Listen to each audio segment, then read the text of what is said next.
Hello and welcome. My name is Amulya and you are watching TubeMint. In this video I'm going to show you how to enable Hyper-V on Windows 10. So let's get started.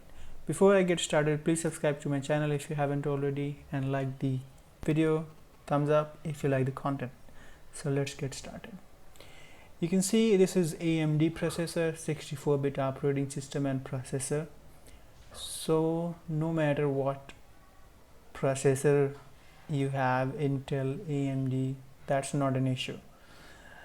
The only requirement to enable Hyper-V, you need to have virtualization enabled on your system. So to enable virtualization, get into your BIOS settings.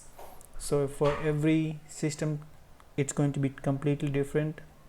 To get into BIOS, you simply restart your system, and on my system I have to press delete, and this takes me to the BIOS setting, and then I get into advanced and enable my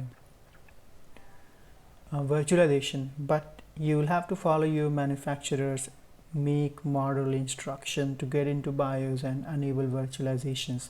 By default, in almost every system it's enabled. Okay, so let's go ahead and see how to enable Hyper-V. So to enable Hyper-V, you want to make sure you have virtualization on and running.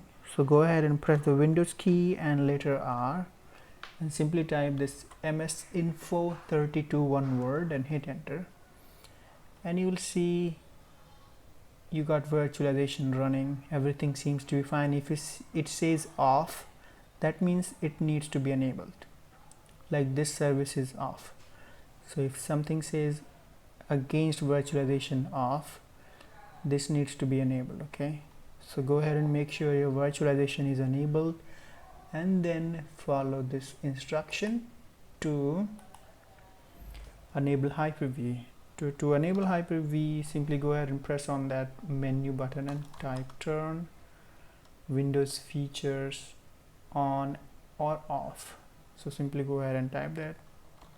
You can see it just populates because I have used it multiple times. You may have to type a few words. So turn Windows features and hit enter.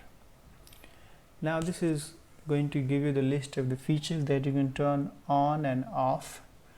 So here you can see I've got Hyper-V, and you can see it just checked. So go ahead and click on it and click this box, hit OK. If you want to enable Hyper-V platform, you can go ahead and say check this box and enable it. Click OK. So there are a few non-issues. Basically, if your motherboard is very old or some chips are not working properly, so these chips could be IO chips, input output chip, BIOS chip.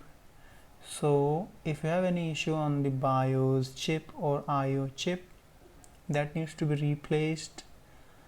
Only then in some cases it works. Alright, so that's it for this video. If you have any questions, suggestion, leave in the comment below and I will try to answer it ASAP. Thank you. Bye for now.